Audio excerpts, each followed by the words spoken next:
Good to be here in this moment.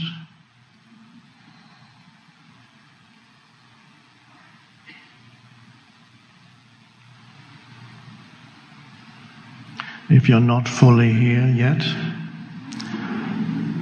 I invite you to enter the present moment with your attention instead of being absorbed in your thinking. And that simple thing is a shift in consciousness.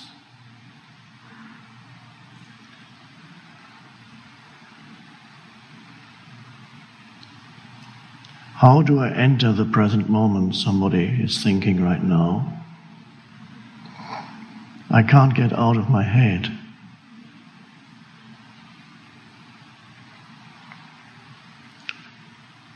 An easy way is to direct your attention to sense perceptions, whatever you see and hear at this moment, and become a little bit more alert and go, oh,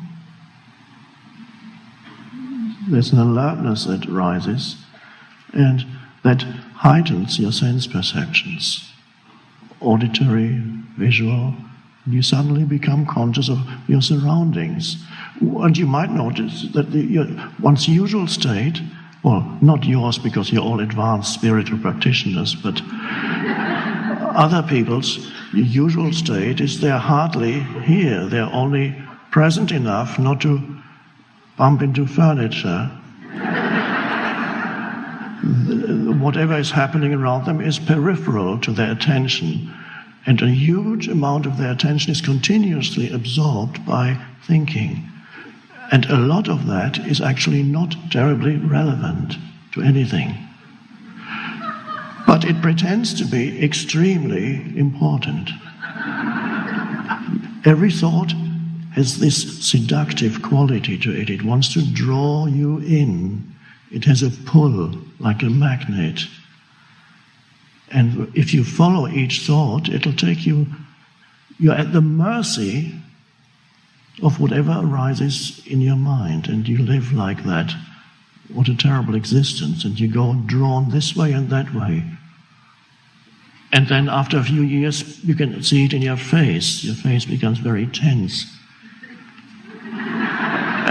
And there's no longer a light shining through your eyes. Because all the consciousness is being devoured by the mind. And that's a dreadful state. It's been like this for a long, long time, many thousands of years. And that really, your entire sense of who you are, which is the most vital thing to know who you are, this is why the ancient dictum at the oracle in Delphi says, know yourself. And one of a very important meditation recommended by, for example, Ramana Maharshi and other teachers is the question, who am I? So your sense of who you are when you are completely identified with every thought that comes into your head, a lot of it negative, by the way, because negative thoughts are more seductive than positive thoughts. You can think about an unpleasant person who did something to you yesterday, or said something, or failed to say something, or failed to do something, or should have done something. You can think about that for a long time, but you can't think that much about a beautiful sunset. You go, okay. So all the things that make life worth living actually involve less thinking. For joy to come into your life, a moment of joy, you go, ah. And you might not realize that in that moment there is a space that opens up inside you when you are not thinking but not falling asleep either. There is just a space of alertness. And that is really already a glimpse that is what in Zen they call satori, which is a flash of enlightenment, a flash, a momentary realization. Beauty, to recognize beauty anywhere, for a moment, the thinking mind needs to subside and a little bit of space opens up and you go and then you truly look. And you might not notice it, but for a few seconds, you're not thinking. If you're thinking, you're not really seeing. You can say, oh, that's a lovely flower. I wish I had that in my garden. But you're not really seeing it. To really see it, there needs to be a moment of alert presence in which thinking subsides. And there it is. And that's how beauty reveals itself to you. And that's how joy arises. And that's how any feeling that is empathy with another human being, you cannot arrive at empathy or compassion through the judgmental mind. There needs to be a space within you that opens up, and you can look at another human being without any conceptualization in your head. You look at them, and you sense something in them that is deeper than their psychological makeup.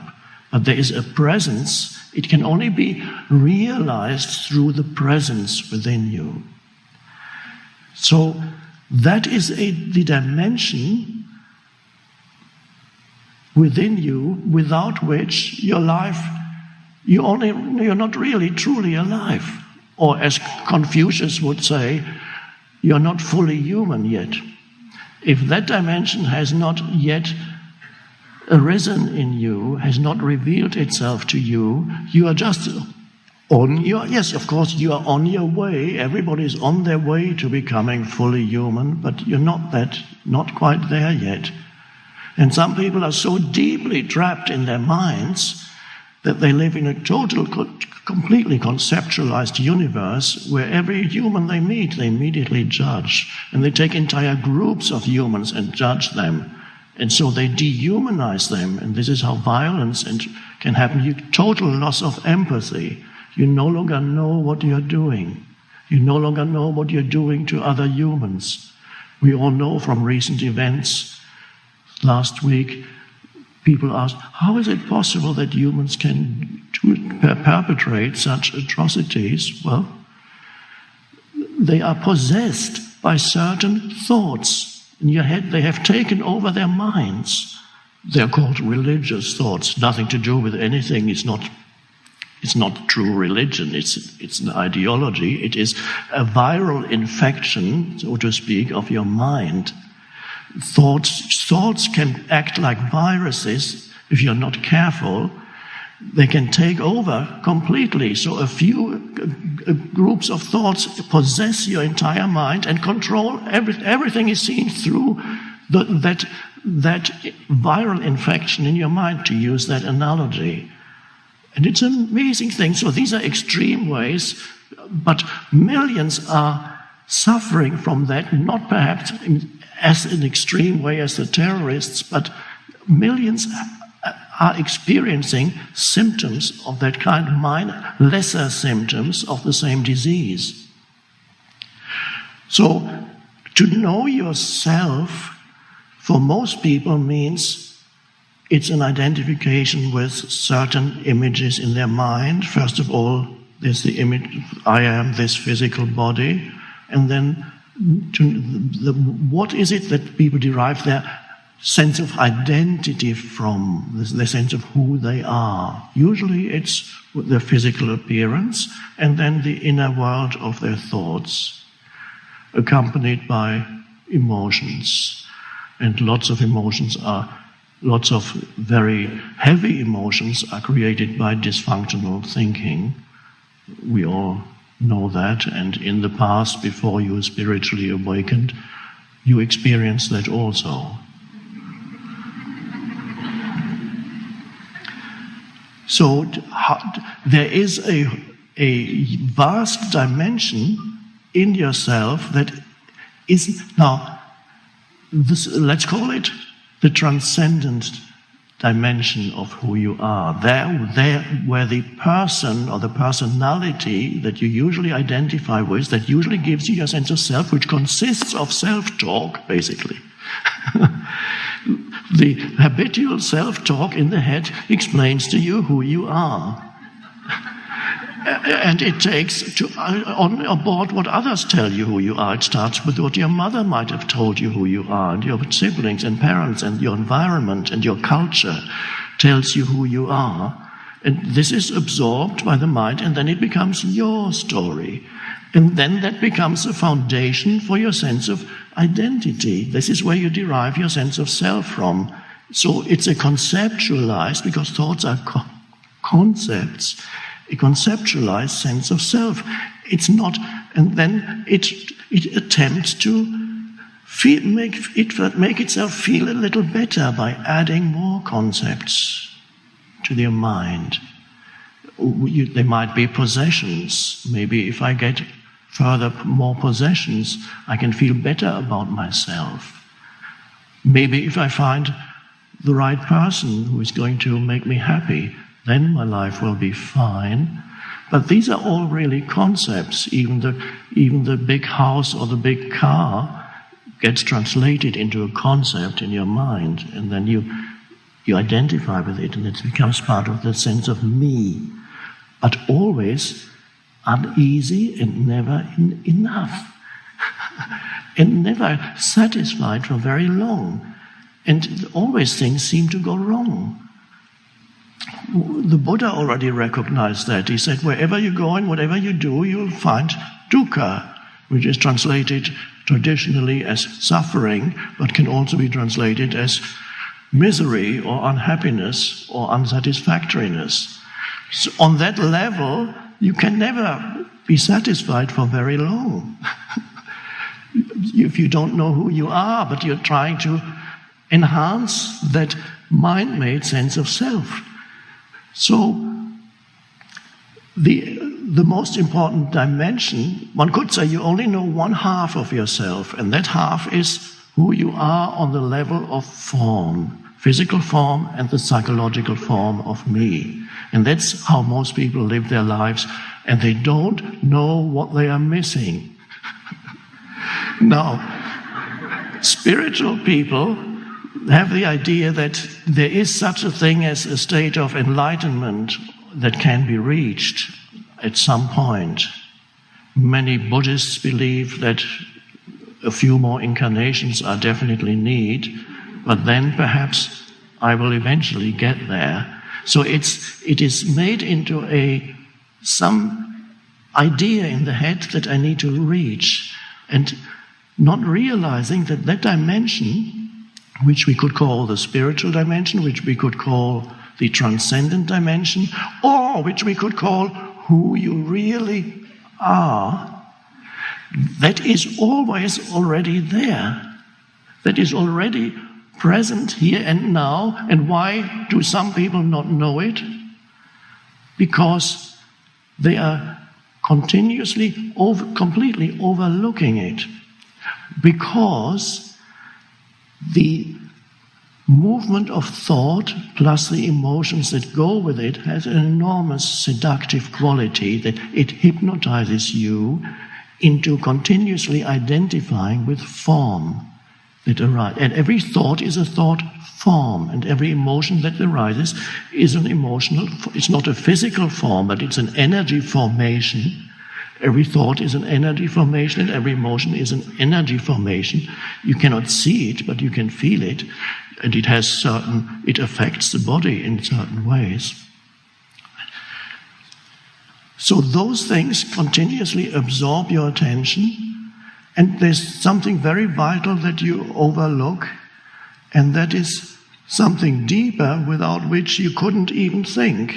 There would be no thought, there would be no sense perception. So what you then overlook is the presence, the formless presence of consciousness itself, which is always there. If you stop thinking for 3 seconds, there it is. Where? Because if you look for it as if you could say, there it is, you'll never find it.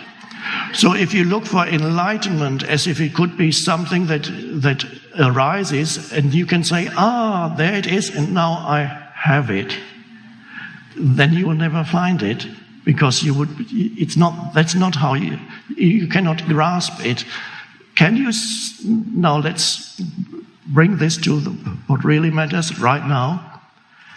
Can you sense that apart from any thoughts that may be going through your head right now, hopefully not many, maybe none, there is also in you the dimension of simple, formless presence. To get you there, I could ask you the question, what does it really feel like to be you right now? What is that feeling of, what does it feel like to be you? Now, when I say you, I don't mean your personal history. You don't have to remember that for this practice. What does it, something deeper that has never left you, that's always been there and always will be there. What does it feel like? Can you sense the presence that you are that has nothing to do with your personal history at all? There is simply the light of presence. And meditation, of course, is supposed to get you there, but you can, at any moment, you can be aware of it. How? Not by making it an object of your attention. That doesn't work. Because that awareness or that consciousness that is the essence of who you are, when you're looking for it and you go, okay, I'm looking for that great experience,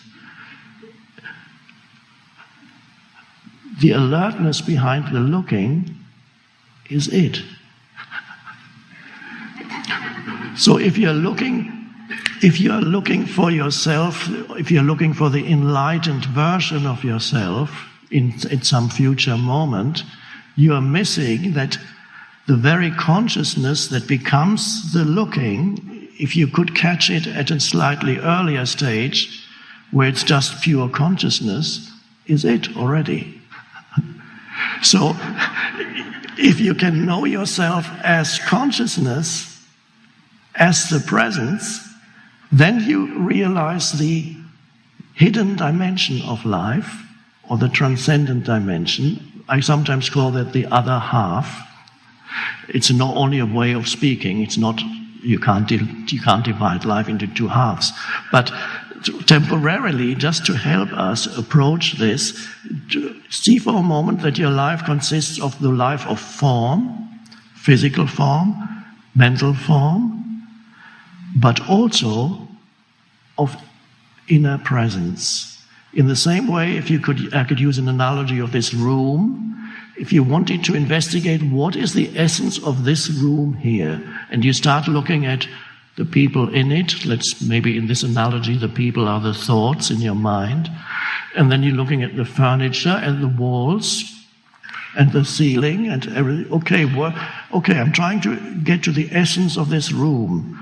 And then you can even analyze with microscopes. Maybe it's hidden in the carpet. Maybe with a telescope. Maybe if I get my binoculars, maybe it's on that wall somewhere. And you miss the one thing that pervades the entire room, which is the space of this room.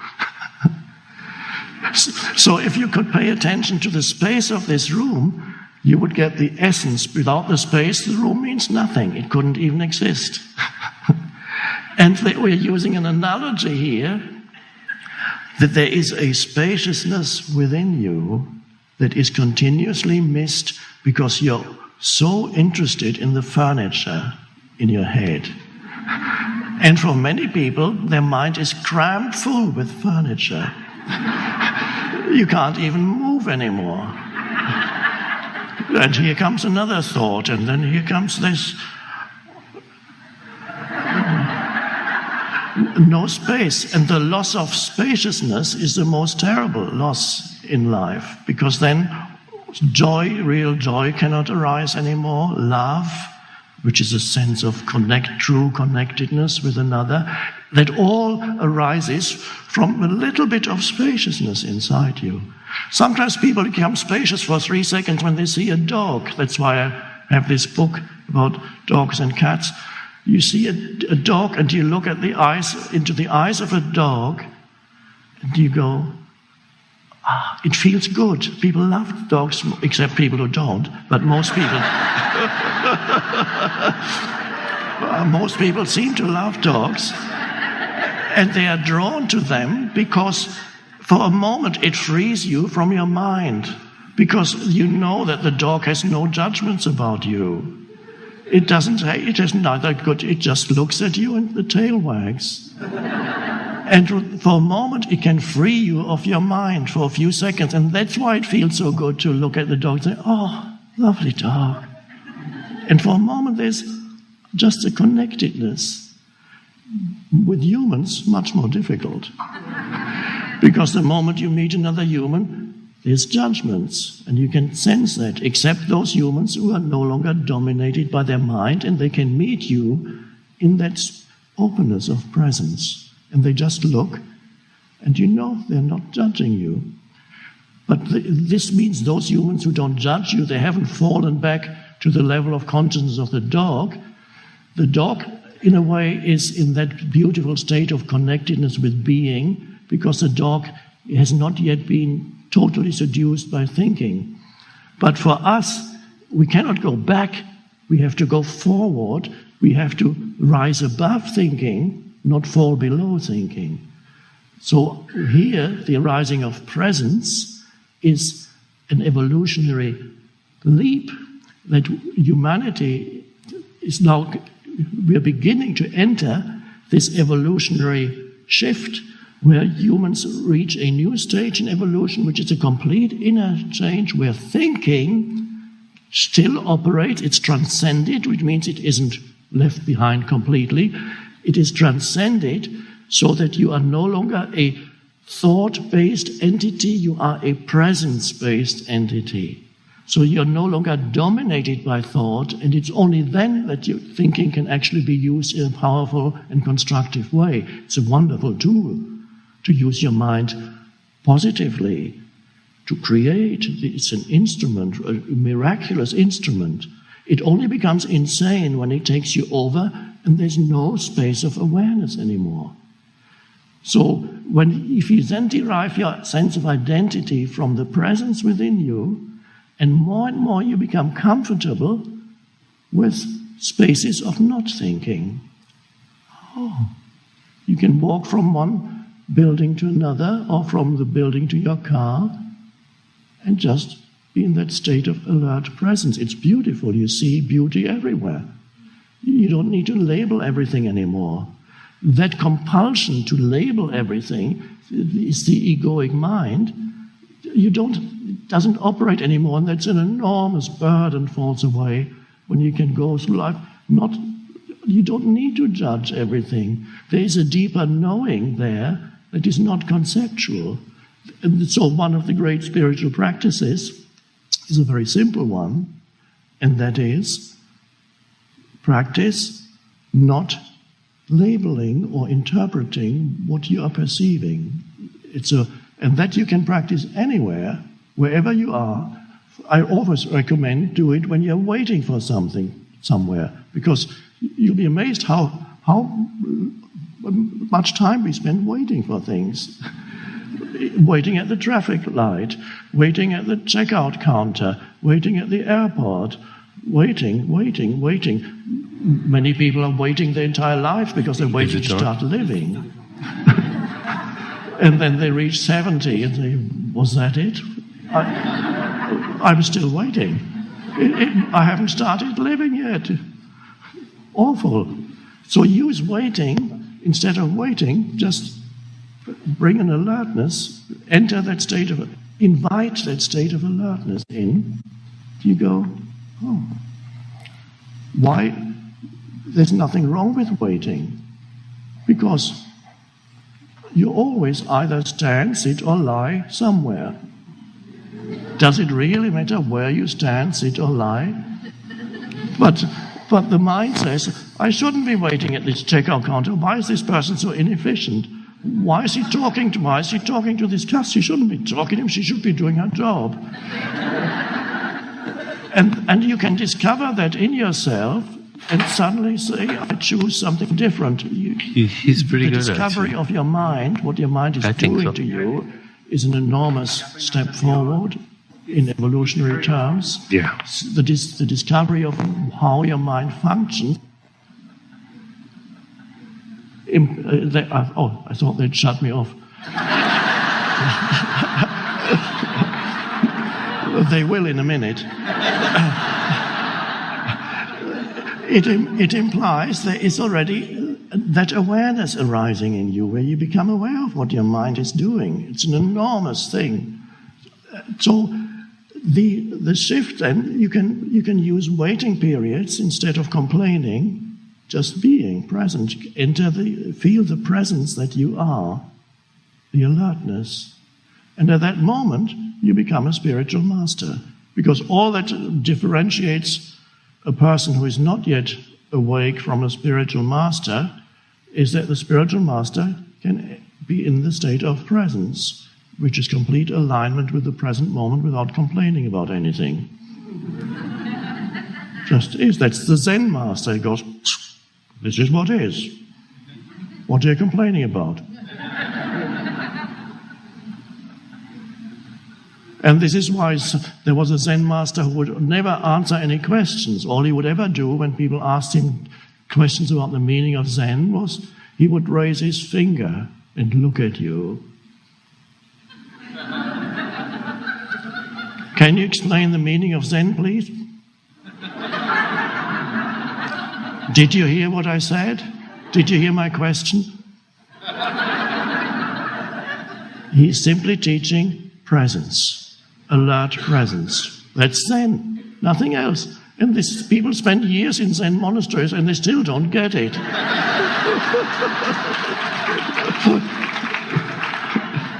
Because they think, I need to understand something. The Course in Miracles says, your understanding is not a powerful contribution to the truth. Now, the miracle is when you give up the need to understand yourself, my life, I need to figure out my life. What is your life? It's a mental construct. So you're trying to figure out a mental construct that you call my life, and it's very complex. I need to figure out what it's all about, where am I going, what am I doing? Why not give up the need to understand and just invite presence in, and then it looks for a moment, from the point of view of the mind, as if you didn't know anything anymore. And you don't, not conceptually. So you voluntarily enter that state of not knowing, and then you realize, out of that state of not knowing, a deeper knowing arises, and a deeper sense of connectedness with life, and a deeper sense of connectedness with other humans and all life forms. And that is the awakening, the shift in consciousness. And now I'm handing this chair over to Deepak.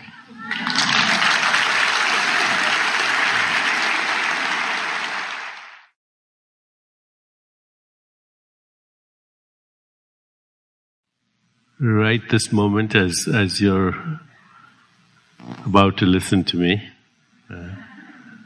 just turn your attention to who's listening.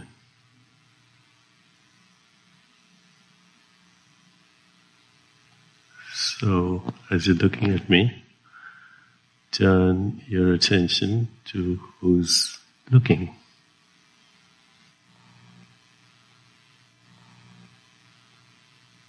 That's you. Okay. That you has always existed. It was there when you were a baby. It was there, a different body, different mind. It was there when you were a teenager. Different body, different mind. It's there now. And actually, if you stay with it without anyone explaining to you, you'll realize that it's that timeless being in which time is born. Time is just the movement of thought. Time is the movement of thought that creates a subject-object split.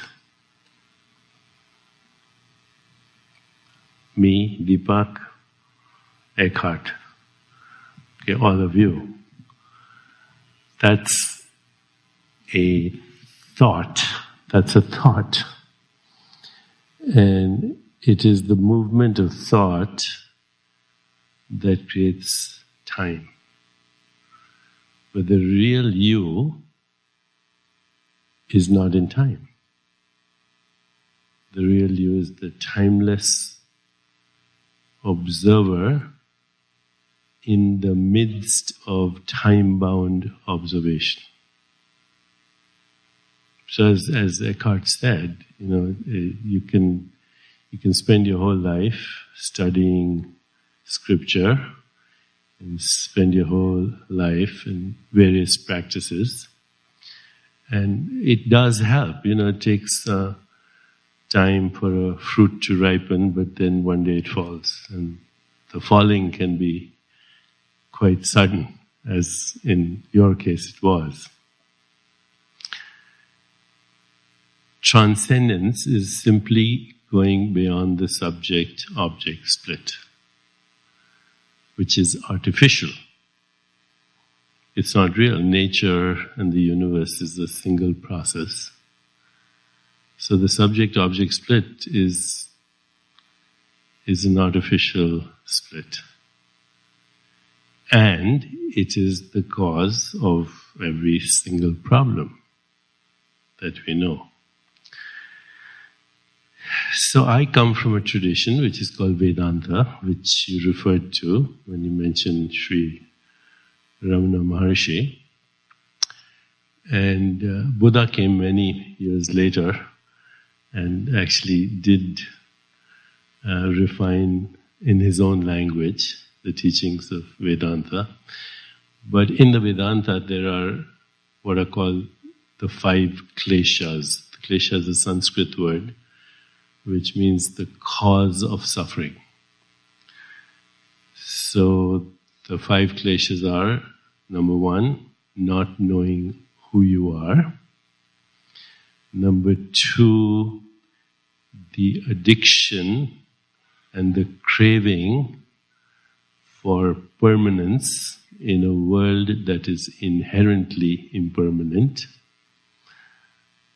Number 3 is the fear of impermanence.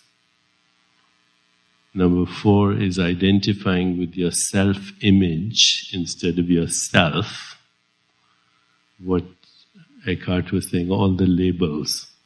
So all the labels, all the definitions, all the evaluations, all the judgments, all the ideas, all the concepts that have come from conditioning, parents, children, your parents, your siblings, your culture, religion, history, economic conditions, all these things are collected and then identified with, and that becomes the self-image.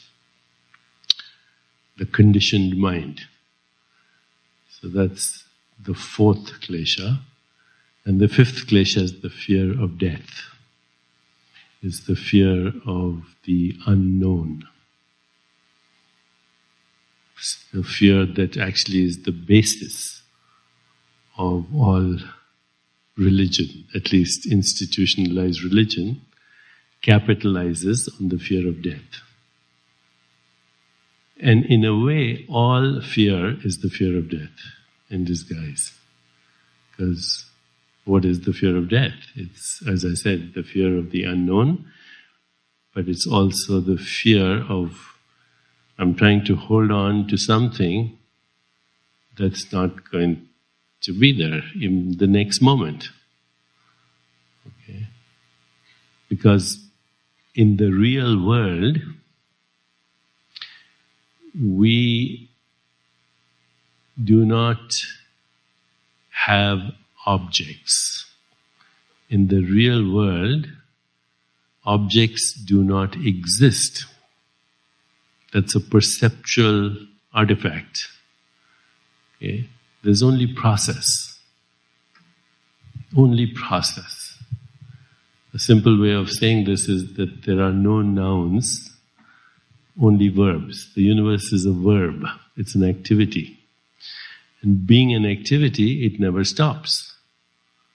Okay, so when, even as you're looking at me or yourself, your body or your mind, your body is constantly changing. Actually, even scientifically, the body that you have right now is not the body that you walked in with a little while ago. Because you're breathing, you're thinking, you're taking in information from the world, you have relationships, you eat, you eliminate. All these processes are constantly the flux of your physical body. So, as I said, the body you walked in with is not the body that you have right now. And of course, in less than a year, every single atom in your body has been replaced, recycled. You don't have the same body you had as a kid, as a baby, as a teenager. So if you think you're your body, you have a little bit of a dilemma. Which one are you talking about? And if you think you're your mind, you also have a dilemma because the mind is changing all the time. And so here we go, bamboozled by the idea that things exist. Things don't exist. Only process exists. Nouns are conventions of language. They are not facts of reality. It's a language convention. There's no noun. Not even this microphone is not a noun. It has a little longer shelf life though than the body and the mind. But there are no nouns. So all the suffering comes from nouns, things, which don't exist. Okay. So we go over those 5 kleshas, not knowing who you are, trying to fix the flux, which won't be fixed, afraid of the flux, identifying with ideas instead of who you are, ideas about yourself, as you said, and the fear of death. And the great teaching of the Vedanta is that all these 5 causes of suffering are contained in the first cause. And that is not knowing you, who you are. Confusing yourself with a socially induced hallucination that actually doesn't exist. And the key, therefore, is who am I? I mean, Sri Ramana Maharshi spent 20 years in silence, and if people asked him a question, no matter what the question was, he would say, who's asking the question? And sometimes he would say, not only who's asking the question, but who's the who that is asking the question. And, you know, when you say, who am I, then you could also ask yourself, who's asking, who am I? And if you go a little bit deeply into that, you'll come to the place that Eckhart was talking about. That who's asking the question is a transcendent being that is neither the subject of experience nor the object of experience. So very frequently we say, I'm the observer, but even that is not correct. Okay?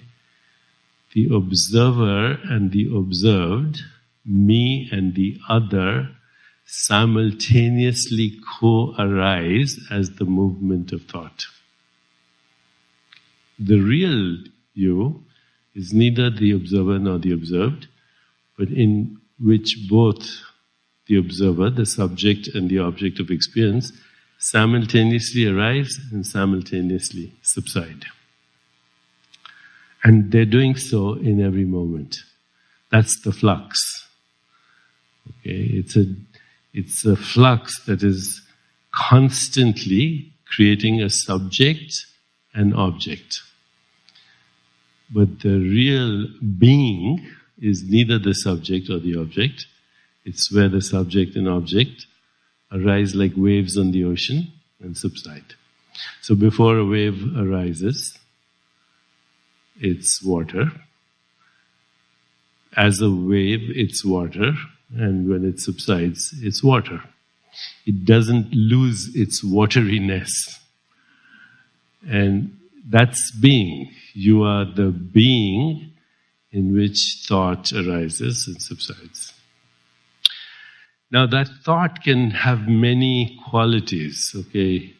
These qualities of thought are referred to in the consciousness literature, they're referred to as qualia. Now everybody has heard these days, thanks partly to my obsession with quanta, okay? Quanta. What is quanta? It means quantity.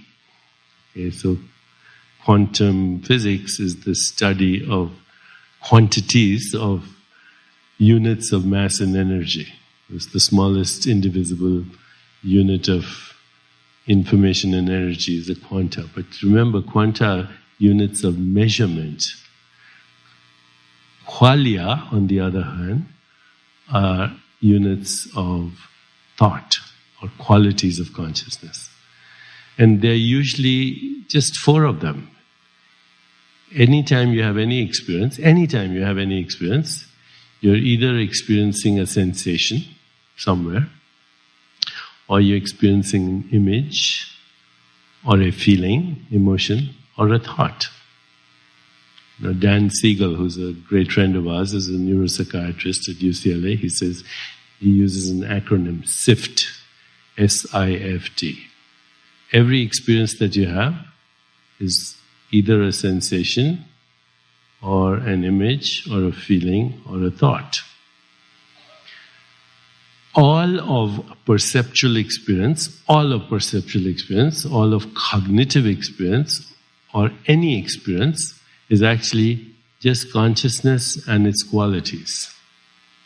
Okay, so right now I'm experiencing you as image and sensation in my body, in my consciousness. I experience my own body like that. I experience you like that. Sensations, images, feelings and thoughts are occurrences in consciousness of consciousness.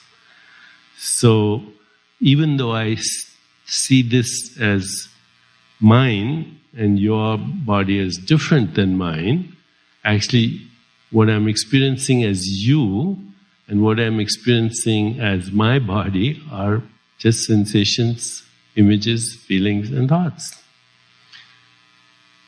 And the whole universe is nothing other than that. Consciousness experiencing itself as the subject and the object, but both the subject, the individual subject, and the individual object are movements of consciousness within consciousness. Okay, so that's why the great sayings of the great rishis, they say, I'm not in the world is in me. I'm not in the body is in me. I'm not in the mind is in me. In the Bhagavad Gita, Lord Krishna, when he's talking to Arjuna, he says, Prakritim swam vashtbhai vishrajami puna puna. Curving back within myself, I create again and again. It's the mechanics of how we create our experience of the body, we create our experience of the mind, and we create our experience of the world. If we totally understand that and come back to what Eckhart was saying, that you can't find this presence by looking for it because it's the one that's looking. Okay? You can't find consciousness by looking for it because consciousness is the one that's looking. In my field, as a person who's trained in neuroscience, biology, endocrinology, today there's a lot of interest in consciousness as a brain phenomenon, because that's how we are trained. We think consciousness is a perceptual object, but where is the brain experience? When you think about the brain, where is that experience? In consciousness. When you look at a brain as a perceptual object, that's also in consciousness. So consciousness is prior to brain. Okay, even the experience of the brain is, the perceptual experience of the brain is a qualia. It's a quality of consciousness within consciousness. So coming back to what he was saying is, all this neuroscience that we're doing, which is fun, a lot of fun to do, it's very inferential, but we will never understand consciousness by looking at a brain or through neuroscience. Why? Because only consciousness can know consciousness. Only consciousness can understand consciousness. Only consciousness can experience consciousness. Any neuroscience validation of consciousness is inferential. It's not direct. Direct is the presence, this moment. So when I started, I said, as you're listening to me, turn your attention to who's listening. Or as you're looking at me, just turn your attention to the space between you and me.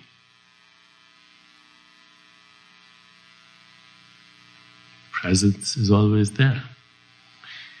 It gets overshadowed, as Eckhart was saying, by the furniture. Rumi has a very beautiful poem. He says, "Who am I in the middle of all this thought traffic?"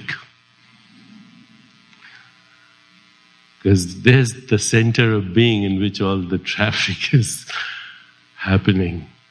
And we are obviously identifying ourselves with the furniture and the traffic instead of this presence around which the traffic is being generated as a result of self-interaction. The internal dialogue, as Eckhart was saying, speaking to yourself. And that never stops, because we're so influenced by the quality of awareness which is always looking out there for ultimately what is called happiness or fulfillment. Okay, get the right job, I'll be happy. Get the right person, I'll be happy. Get a lot of money, win the lottery, I'll be happy. Get good health, I'll be happy. But realize what Eckhart said earlier, all that is thought. Okay, all that is thought. If I do this. So before the thought arises, you're already happy. And after the thought subsides, you're exactly where you started from. Okay?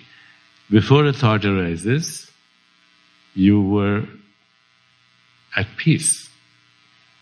Then the thought arose, then you did everything to fulfill that outcome of that thought, which we call desire. And at the end, you are back where you started from. Just like before the wave arises, it's the ocean, and after the wave subsides, it's back into the ocean. So that makes it very obvious that happiness or joy is the starting point. It's also the ending point. You know, what's that poem, T.S. Eliot? We shall not cease from exploration, and the end of our exploring is to arrive where we started from. At the end of our exploring is to arrive where we started from and know the place for the first time. So what Eckhart was saying is, instead of searching, just actually go back to where you started from. It's a journey without distance.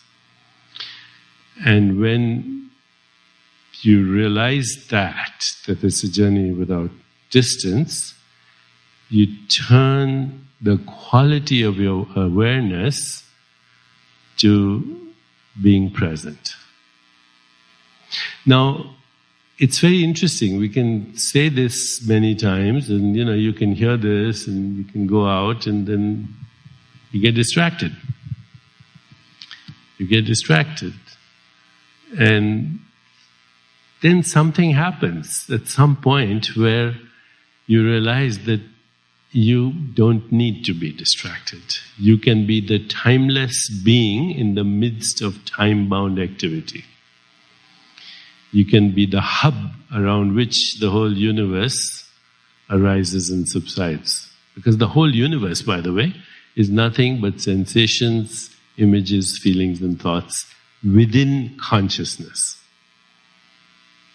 Okay, so there's a very important Mahavakya. Mahavakya means big idea, and it's still an idea till you experience it in Sanskrit. Aham Brahmasmi. Aham means I am, Brahmasmi, the universe. Because that's the only identity we have. We are the totality of the universe, the totality of the universe, as the continuum of space-time events now. But that space-time events, the continuum, is just a flux. It's coming and going, coming and going. So we go back to the fifth klesha, the fear of death. People say, where do I go when I die? Okay. Let me ask you a question just now. What did you have for lunch today? What did you have for lunch? Salad? Where did you have lunch? Okay. Now, as I'm asking you a question, the memory is coming, right? And you can experience it as a sensation, image, feeling, or thought, right? Where was that before I asked you the question? Where was that experience before I asked you the question? Now, traditional neuroscientists will say, it was in my brain, but I work with the best neuroscientists, my colleague, collaborators, Rudy Tanzi at Harvard, the chief neuroscientist and geneticist at Mass General Hospital. I said, Rudy, next time you have a conference, and he had 150 of the best scientists. And I said, ask them, where is memory stored in a cellular level? Guess what? Not one of them could answer. Okay. We know that when I asked you that question, and before you said salad, that there was a memory somewhere, but we can't find it in the brain. Can't find it in the brain. Do you remember the house you lived in when you were a teenager? Can you see it now? So what are you seeing? You're experiencing sensations, images, feelings, thoughts, because those memories are associated with other memories. If I go inside your brain, do you think I'll find a picture of your house? Or do you think there's some neural network where there is salad? So what happened? When I asked you the question, a sensation, image, feeling, thought arose from consciousness, and then it subsided in consciousness. And that consciousness is transcendent. It doesn't exist in space-time. So where do we go when we die? Where that salad was before I asked you the question. Okay?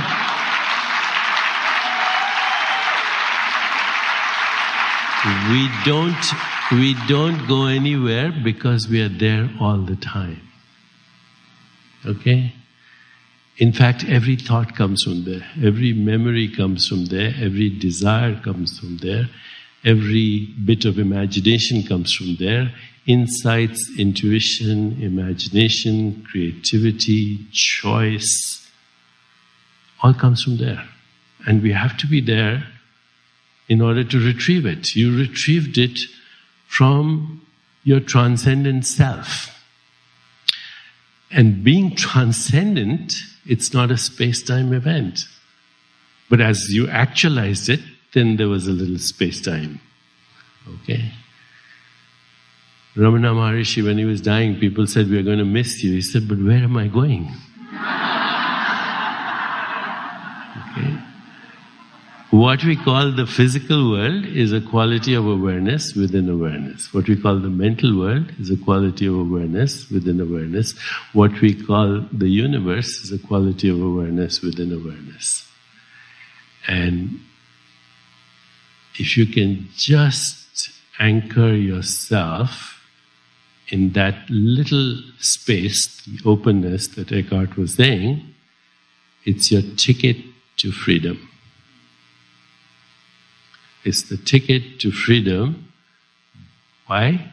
Because it's the you that never dies.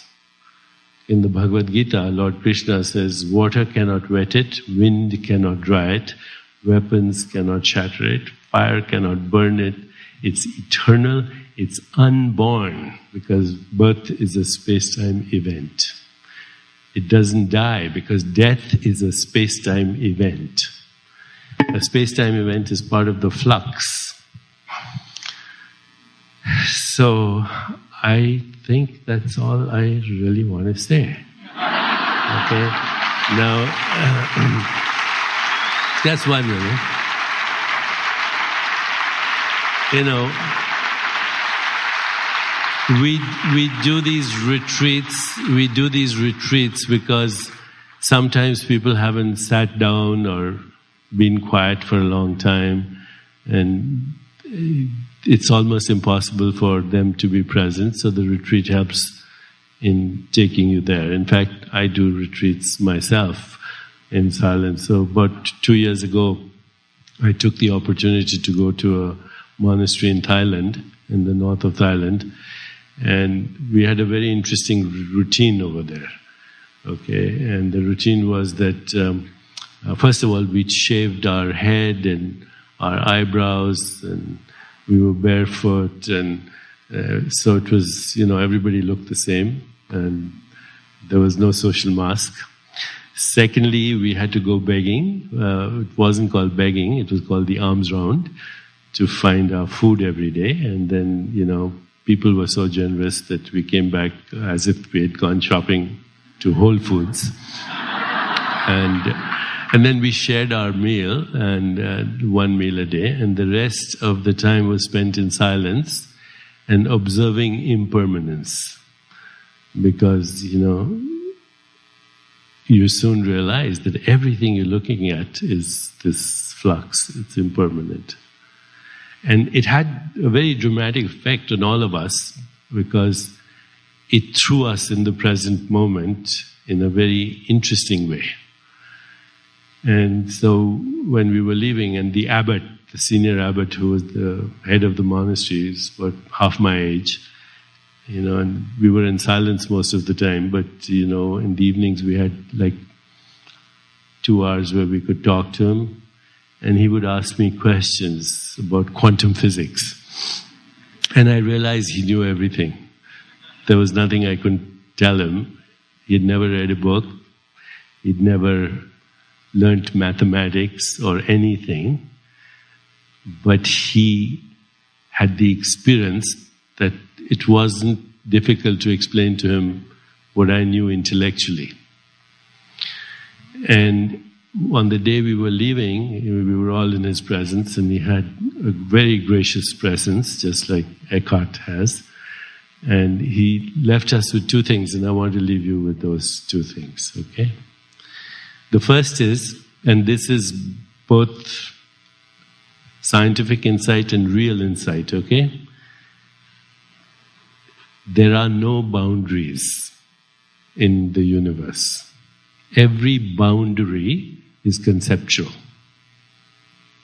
In reality, there are no boundaries. We create them, just like we create latitude and longitude for purposes of convenience. So if I say, meet me on 56th and Broadway on Tuesday at 6 p.m., now we've created an agreement for a boundary. But in reality, there are no boundaries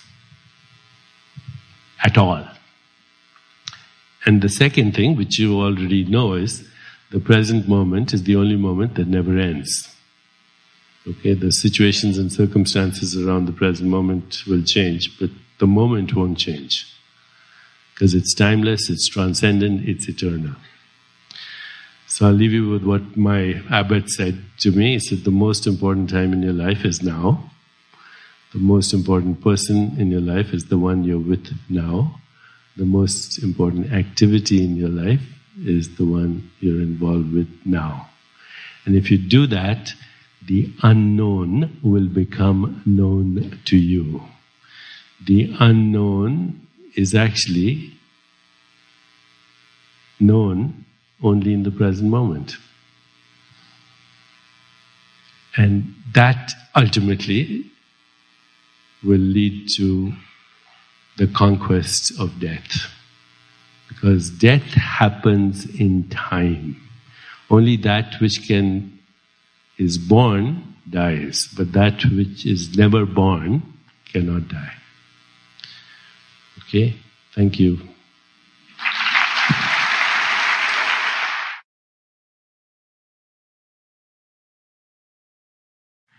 By the way, in the spiritual literature and in the Yoga Sutras of Patanjali, they talk about supernormal powers. They're called siddhis. Have you heard the word siddhi? Siddhis are dormant potentials, the ability to see in the future, the ability to experience the past, know previous lifetimes, remote viewing, remote healing. And I'm experiencing a siddhi right now. And it says that Wayne Dyer is in this room. There he is.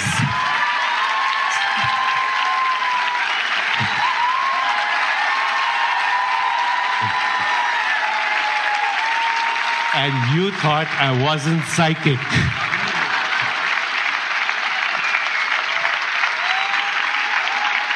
So, I'm going to first have a conversation with Eckhart, and then perhaps you can join us for a few moments.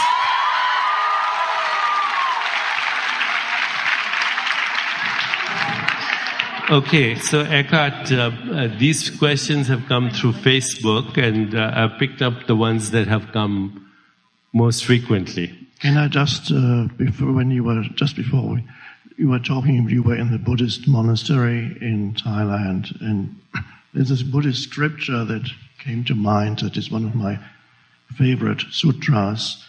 I don't remember what it's called. It's a famous sutra. The Buddha is supposed to have said it, but of course you never know. But it says, so the Buddha is speaking to the monks, so he says, "There is, O monks, the unborn, the uncreated, the unmanifested. If there were not the unborn, the uncreated, and the unmanifested, there would be no escape from the born, the created, and the manifested." That's so beautiful. Even the idea of freedom is an idea. Beautiful. So, I actually think I know the answer to this, but this is for you. It says, can you describe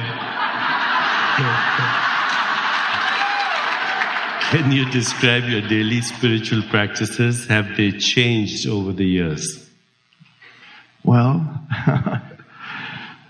I don't, as you probably know, I don't have a practice as such, not a formal practice as a separate activity from ordinary daily living, but what naturally arises a lot of the time is spacious awareness. So I sometimes say it's a humorous, meant to be taken humorously. It's my greatest achievement in life is that I don't need to think all the time anymore.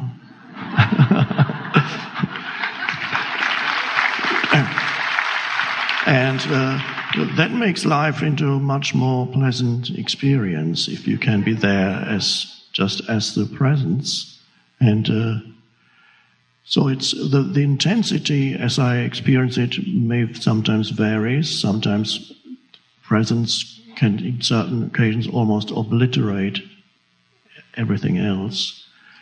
And at other times, it's always there's that space in the background. So it's hard to describe, but I'm sure you all know. You've already, almost all of you, have experienced it. If you're not yet permanently in presence, that's fine, but it is arising. So actually alignment with the present moment is, you could say, is my practice, but it's become second nature, so I can't call it practice anymore. Okay, so I'd like to kind of say what my practice is, because I actually was a disciple of Maharishi Mahesh Yogi for many, many years, and he did, in fact, initiate me into the practice that we all do here. And after a while, I did realize that the practice was like a tool. And for me, I still do it because I'm so used to it. And besides that, sometimes, even though I ignore the thoughts, they give me great ideas, and I make a living by selling words. So I stay with the practice. Eckhart, how would you define happiness? Is being happy a realistic goal? Is it a realistic goal? Well, it's partly a question of semantics, by which I mean what do we mean when we say happy? I personally don't use that term very much, but I know that, for example, Ramana Maharshi said, your true nature is happiness. Happiness is your true nature. So he uses the term in a particular way. I wouldn't use the word that much because for most people, in common usage, happiness is a high. You experience a high, and usually a temporary high. I'm so great. Yeah. And so you cannot be on a permanent high. So if you have a high, you also experience the low. Oh, I thought that was going to be it, but it wasn't it. So the term that I would use is spaciousness, joy, perhaps. It's that which makes the Buddha smile. When you look at statues, the good ones of the Buddha, in the bad ones he looks miserable. But in the good ones, there's just the hint of a smile on his lips. And why is the Buddha smiling? If you approach Buddhism from a purely intellectual viewpoint, in some universities they'll tell you that Buddhism is a life-denying religion because they don't really understand it. They only understand the statements. And Buddha said emptiness is the ultimate answer, which of course is true, but you cannot, if you've never had even a glimpse of emptiness, you will think it's life-denying. So the Buddha has a slight smile because no matter what the Buddha experiences, he experiences everything against the background of emptiness. Another word for which would be spaciousness, or another word for which would be stillness. There's always that stillness, and the Buddha is the stillness. The Buddha is rooted in the stillness, which is, when we use words, we create a duality, but the Buddha is the stillness. So that is really, I think when Ramana Maharshi used the term happiness, and I don't know whether it's even a correct translation from what he used in his native language, that is, I believe, what he pointed to. I personally would not use the term happiness. I don't know about you. Well, in the Buddha's teaching, there are 4 qualities of consciousness that he calls divine. So the first is loving kindness. The second is joy,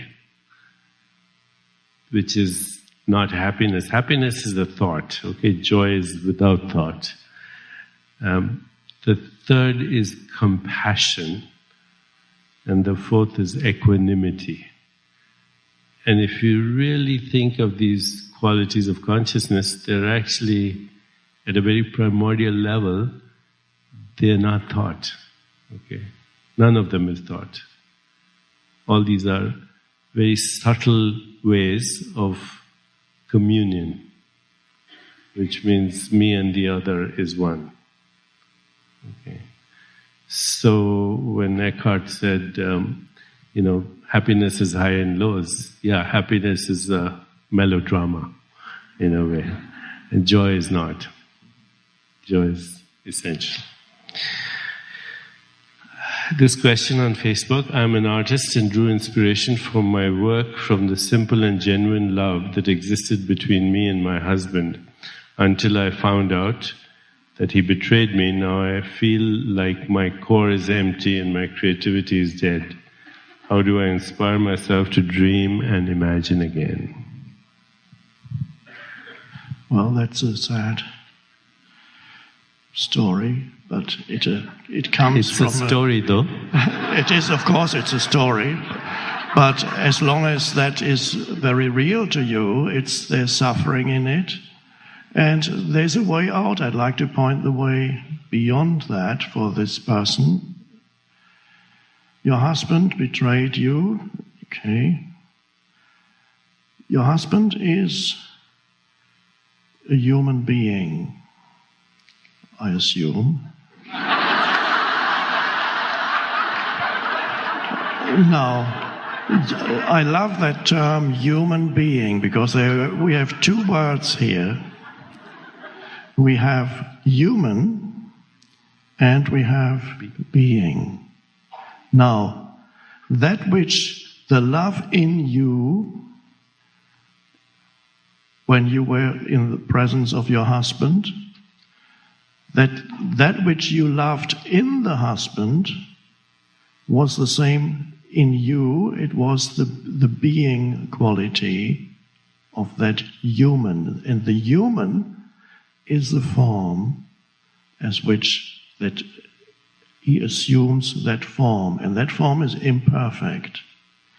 So when you don't know, when you bring them together, you think that that love was an illusion, but it was not. You just haven't recognized that there is the dimension of being in him and in you, and that's from that recognition love arose. But the mind mixes it up with the form, and the form is imperfect. And so, because of that, now, because you have the thought, what you're telling yourself in your head is now blocking that deeper awareness. The story that you believe in your head, that you are telling yourself, is blocking the deeper awareness of being. And that is, once you recognize that, you can feel that love again, because that love is who you essentially are. And so, and then the possibility of forgiveness also arises. Your husband, you forgive the human and whatever unconsciousness the human manifested. But the real forgiveness cannot arise until you know yourself as the formless, no longer identify with what arises in the world of form. And then you can look through that, and forgiveness arises naturally. Could we say that the husband is a human being, but he was also being human? Yes. What is the best possible outcome of a life that one could hope for? What should we strive to create for ourselves? Strive. Well, the best and the one single truly worthwhile thing is to encounter, to realize, to discover transcendence in your life, so that you're no longer trapped in that narrow, personalized, form-identified, thought-identified sense of self. If there's nothing to you but that the person, then life is a very frustrating business. And this is what the Buddha referred to when he used the term suffering, and said, whatever you do, wherever you go, you will encounter that. But he also pointed the way beyond. So there is the possibility of realizing your formless, true nature. And that begins with a gap between two thoughts. It begins this moment when your attention moves fully into this moment. Not just awareness of sense perceptions, but also, and this sounds a little strange, but it's key, awareness of awareness. So if you can be aware at this moment, not only of that which arises in your immediate sense experience or thoughts or emotional field, but if you can be aware, in language we always, of course, language always creates duality, so you have to make allowances for that. If you can be aware right now, it can only be realized now. If you can be aware that you are aware right now, in addition to the things that you perceive, there is a space of awareness. That is what makes life worthwhile. And then, when that arises and then becomes a living realization in you, that is really the one thing, as Jesus said, there's only one thing that truly matters. And then you have chosen that one thing. That's the Mary and Martha story in the Gospels, where Jesus said to Mary, you have chosen the one thing that really matters. Whereas Martha was running around, I have to think about this, do this, get this ready. There's one thing that truly matters. And then the rest of your life, what form it takes, is secondary. It will unfold beautifully. With, of course, comes nothing is permanent, and you won't need to cling to things anymore and be afraid that they leave you. And, very important, you won't have expectations that the world is going to make you happy. And this is a very fundamental thing that it's an error in their mind. They believe that the world somehow has the ability, if they could only engineer things in such a way that everything would just fit neatly into place, and at some point they can arrive at a place where the world is going to provide them with fulfillment. And of course, advertising knows that, and so advertising is built on that to foster that belief that the world can do that. So once you know yourself as awareness, which is a joyous thing, there's a deep joy and satisfaction in knowing yourself as awareness, then you don't expect anymore that situations, conditions, or people should make you happy. And the paradox is, when you don't have the expectation that people, situation, or people should make you happy and satisfy you, they are actually quite satisfied.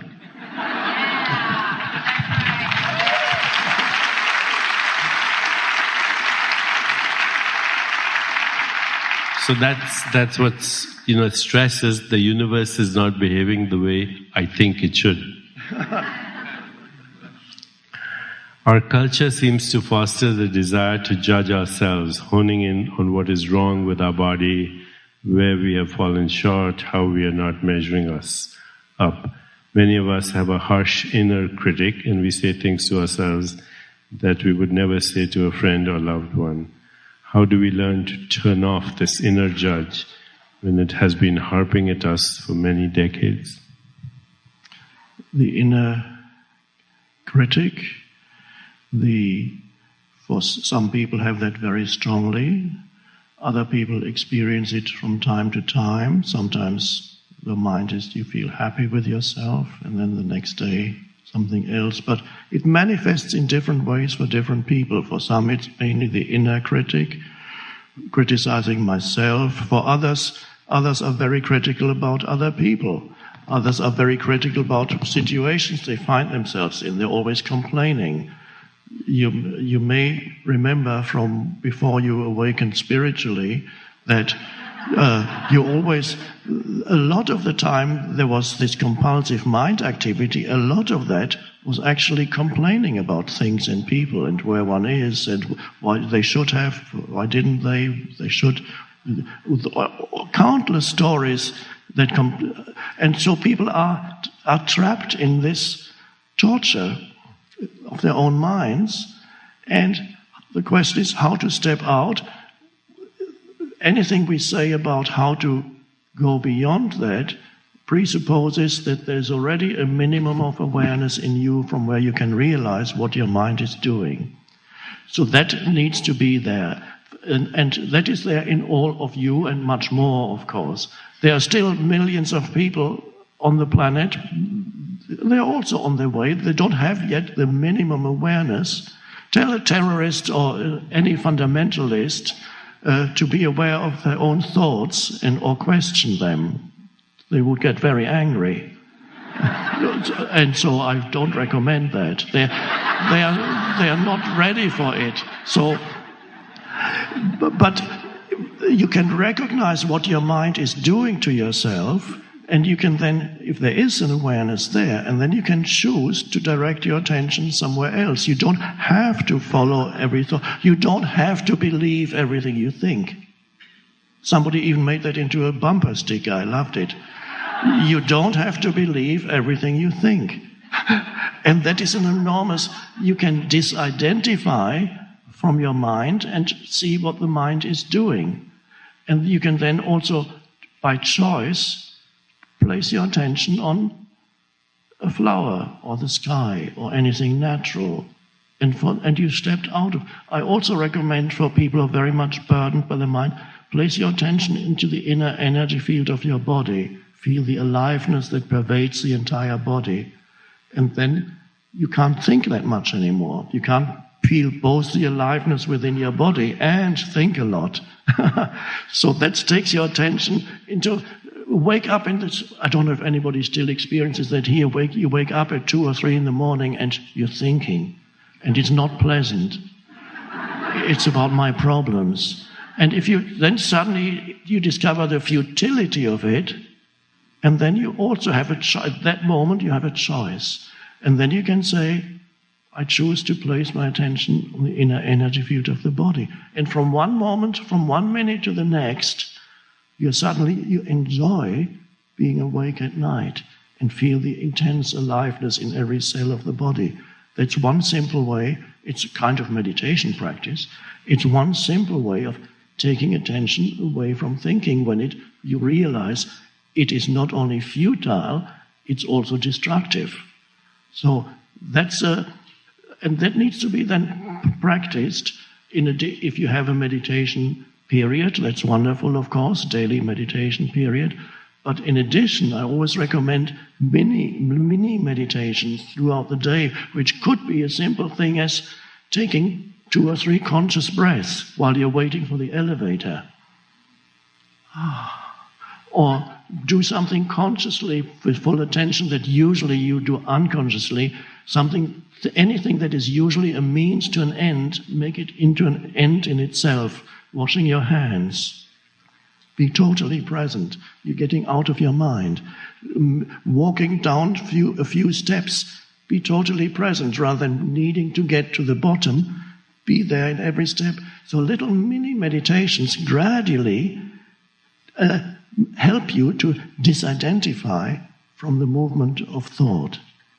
So this is what I would recommend to our questioner and to anybody else who is still burdened by their minds or tortured by their minds.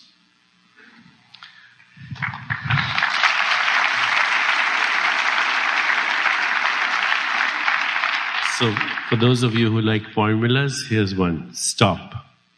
Okay? It's an acronym. S stands for stop. T stands for take 3 deep breaths, as Eckhart just told us to. And while you're taking those 3 deep breaths, smile everywhere in your body, from head to toe. O stands for observe. Observe your body, as you said. And P stands for proceed with love and kindness. You break the response. It's 9:00 and our live stream is ending, so I want to bring Wayne. We don't want to lose this opportunity, at least. I just have to say.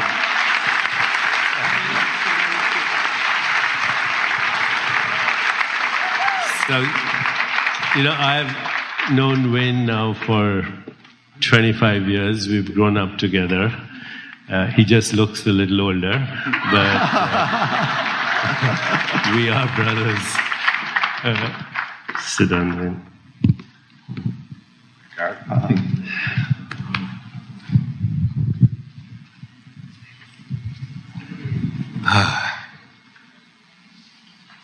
What am I doing here?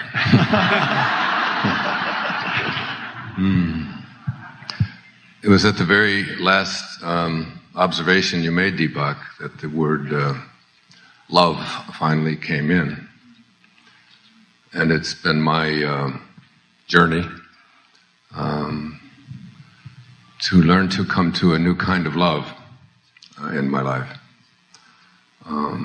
I have been reading a great teacher from Bulgaria whose name was Peter Dunov, of whom Einstein said at the height of his popularity back in the 30s that the whole world bows before me and I bow before Peter Dunov. Peter Dunov was a man who talked about a different kind of love. He said there are basically 3 kinds of love. One is human love. And human love is a love that changes and varies. So this is a love that I love you, but you came home late and you forgot Valentine's Day, so I don't love you so much. And it's constantly changing. I love you, I hate you, and on and on it goes. And then there's a love that he called spiritual love, which is a love that never changes, but it does vary. This is the love that I can only define as the love I have for my children. I have 8 of them, and it really doesn't matter what they do or how they behave, how they conduct themselves. The love is just there. I'm sure the people who've committed some of these atrocities that we've been experiencing the last few months here in America, the mothers of these people still love them. Having 8 children, I know that it varies. Sometimes it's a little stronger than others. But it's always there, and I'm sure you know that with your children, and I see Rita there, as we were talking about her children, your children. And then there's a love that Peter Dunov spoke about, which is a love that he calls divine love. And this is a love that never changes, and this is a love that never varies. And this is a love I aspire to. And the only way I can describe it, it's in the Gospel of Thomas, in the Nag Hammadi scrolls that were found in 1945. Jesus is quoted as saying that when you make the 2 one, then you can enter the kingdom. And the opening line of the Tao Te Ching, a book that I studied and lived and wrote a whole series of essays about. The opening line of the Tao says, "The Tao that can be named is not the Tao."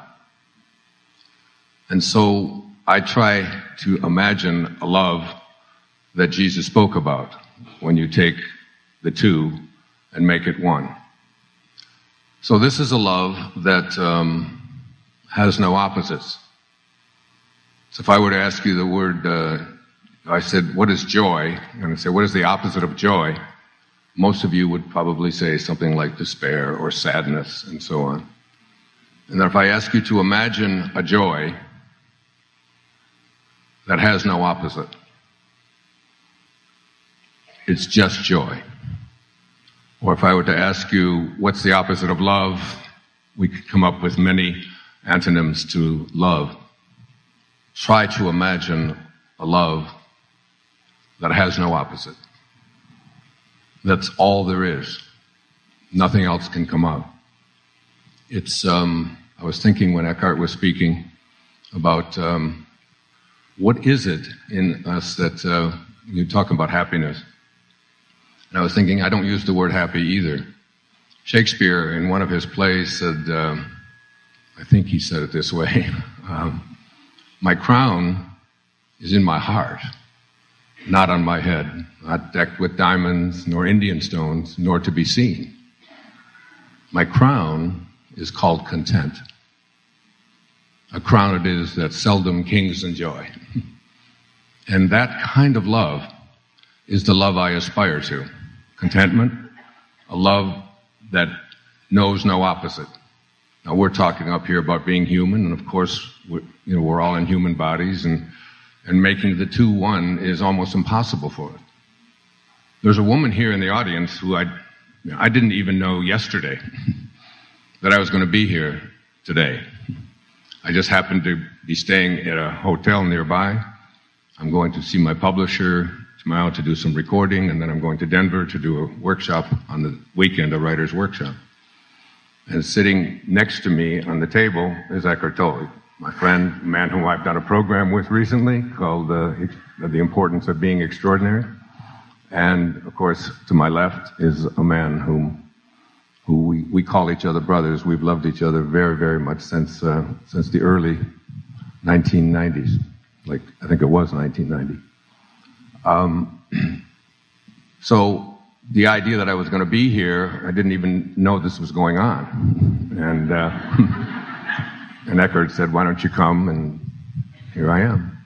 And when I walked in, someone else walked up to me and said, Wayne, what are you doing here? And her name is Anita Morjani. Stand up, Anita. Where are you, dear? Right over there.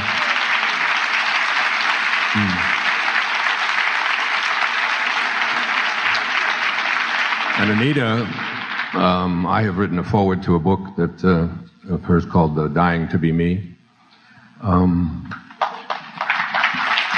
And she, I think she's speaking here. Are you speaking here tomorrow? On Friday, here at the Chopra Center? Right, right.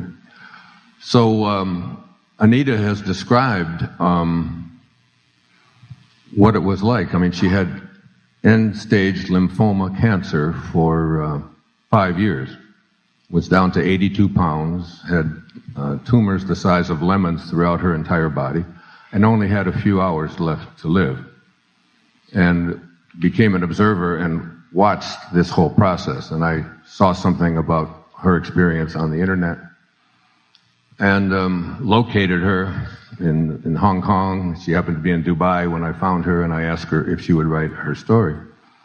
And she wrote her story and sent it to me to see if we could publish it. And I sent it back to her and said, it isn't good enough. I want you to go back to the state that you were in when you experienced the kind of love I'm speaking about here right now. A love that has no opposites. The words awareness have been tossed around up here, higher awareness. But in that state where there is only one, there is no opposite, whatever you place your attention on, you become. And the only thing that you can feel is a kind of unconditional love. So for me, as I aspire, it is to live a love that has no judgment, no criticism, no condemnation towards any of God's creations. And if we can get to that place, and while we are human, there will still always be the two. The dichotomy will always be there. There will always be the opposite. But in the world that Eckhart describes so beautifully in The Power of Now, we can do this inside here. In here, we don't have to have those judgments, those criticisms, those condemnations. And when we get to that place, because as many of you know, I was diagnosed with leukemia 3 years ago. And I had an experience of having a remote healing from John of God down in Brazil. Many of you, probably everyone in this room knows who that is. And what I thought happened is that these entities entered into my body and they just healed me of leukemia. But that isn't what happened. What happened is that these entities entered my body and they took out fear. The word leukemia is loaded with fear. It isn't about fear of dying. It's such a word. It's just cancer of the blood. You know, everywhere going through your body. It's all of the things about cancer, the cancer that Anita spoke about so brilliantly in her revised edition of, which was done so beautifully.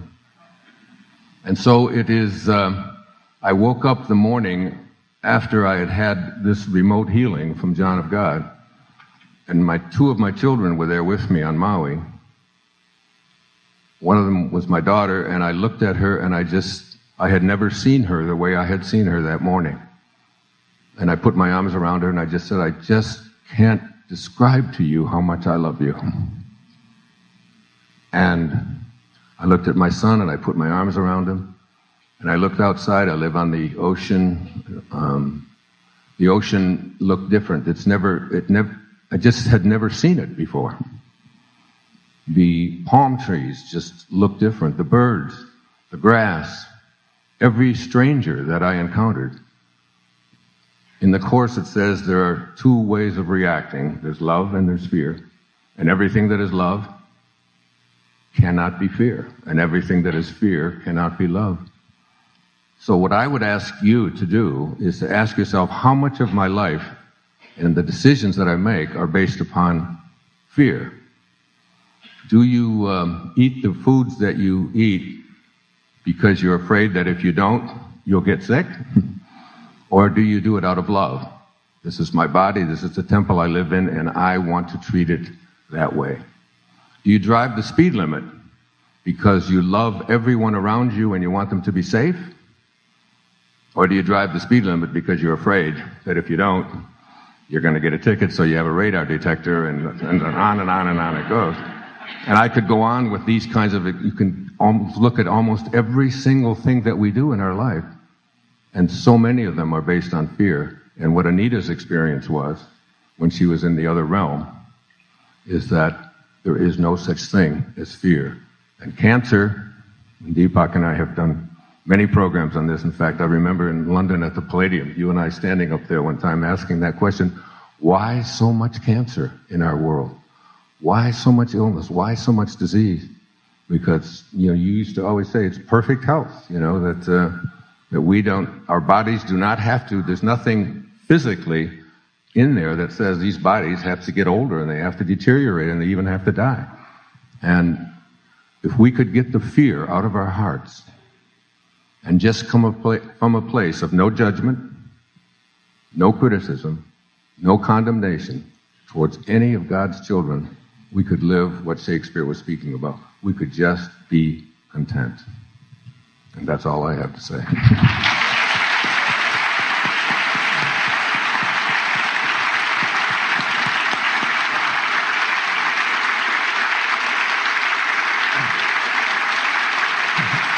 Thank you so much. Thank you.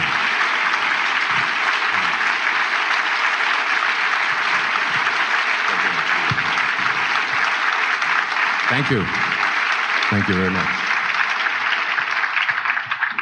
And the fear, of course, perpetuates itself through judgments in the mind. And judgments are thoughts that we identify with, that possess us.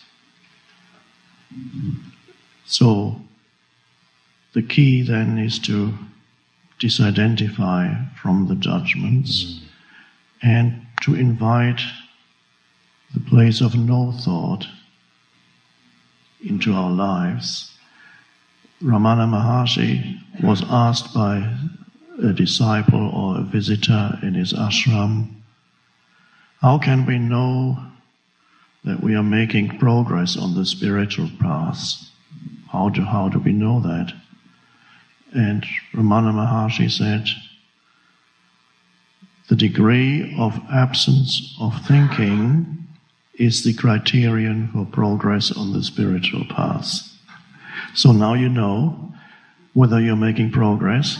The degree of absence of thinking is the criterion for progress on the spiritual path. As simple as that. Well said. Well said. One other observation, I've just spent the last 6 months or so in a secluded state of writing every single day. And I've written something called I Can See Clearly Now. And it's just a look back at all of the things that it's like, so there's, look back at, I lived 10 years in an orphanage, and what did that result in, and all the way up right through just recently. And I think about how I happened to be here on this stage tonight with two people I admire so much and love so much. And well, it was a synchronistic event brought you here because you were sitting behind the table behind ours last night. It was just amazing. Yes, to have you walk. So let's look at, this is just fascinating to me because having just written about all of this, like you were talking about time, both of you were talking about time earlier. And so I like to think that there's this thing called horizontal time. And just imagine a line going across here that represents time. And this is called chronological time, or passing time, or cause and effect time. So what got me here? I made a decision to go down to that restaurant last night to meet with my friend Mark and his daughter. I didn't even want to do that. I didn't. I was going to have them, normally I don't go down into restaurants because I run into people who tell me want me to do things, okay? So, no. So I was going to just have Mark and his daughter come up to the room and order room service, but something said, go down there. So there's cause and effect. So Mark called me.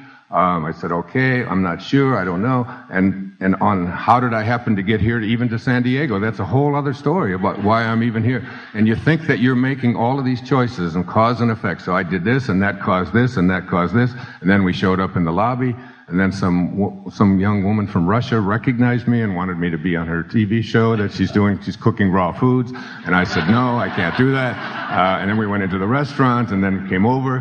And I meet Stephen Goldhar, who is the brother of someone that I was in love with for several years back, who I haven't seen in a long time. And I see Greg, who worked at the Omega Institute, and whom I've known. And all of these people are showing up, and Eckhart comes over, and we just had a program that just come out, and all of this stuff is going on. So this caused this, caused this, caused this. And then he said, well, we're having this program tomorrow. Would you like to come over? I said, okay, but I'll go in the back, because I don't really want the spotlight to be on me. I want it to be on these two guys. This is their program. So I'll just come in. No, we want you to be in the front. We'd like to have... So here I am in the front. So then I had the psychic experience. And Deepak, my psychic brother, who knows everything anyway. So we've got this whole horizontal thing. This caused this, and I could sit down and write them all out, all the reasons how I got here tonight. I'd have to go back to when I was born in 1940, and when my mother was born in 1916, and how her mother, and we could just go all the way up to this moment, and here I am, right? And then there's another kind of time. And this is a time that isn't represented by a horizontal line, but it's represented by a vertical line. And this is a vertical line that goes right up to God, all right? And this line is called eternal time, in which there is no time. There's nothing but one. There's only oneness, okay? So everything in eternal time has already been taken care of. Carl Jung said at the same moment that you are a protagonist in your own life and you're making choices, at the very same moment, you're also the spear carrier or the extra in a much larger drama. You are all, he said, doomed to make choices.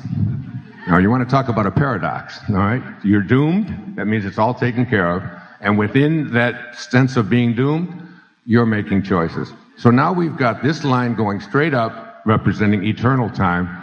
So my being here right now was already handled. It was handled the moment of my conception.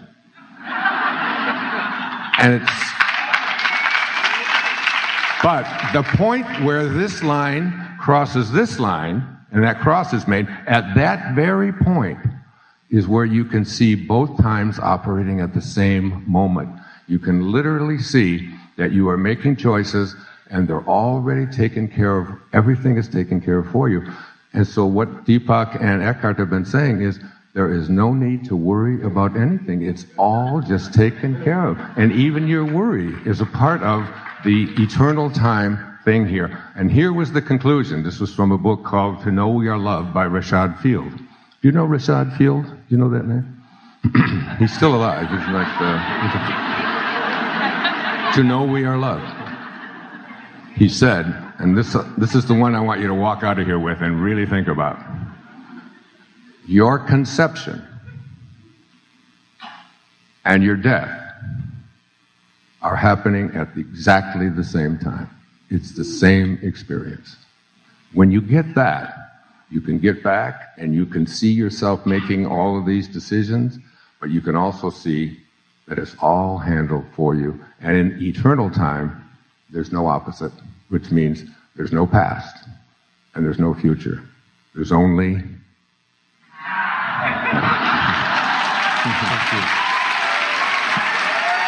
Okay, so I'm going to conclude now this evening with just 3 simple observations out of this whole experience. The first is, every event is a conspiracy of the total universe. So go with the flow. Okay? Second is that love actually does heal, and there's a biological reason why it heals. It creates what is called limbic resonance in your brain, and it starts self-repair mechanisms, what in medicine we call homeostasis. Takes you back to your original state, which is well-being. And the third is the love he was speaking for is really so well articulated in the teaching of Nisargadatta Maharaj, who you introduced me to and became my teacher, absolutely. And he says, my love radiates from me like light from a bonfire, focused on none and denied to none. So good night and thank you. Good night.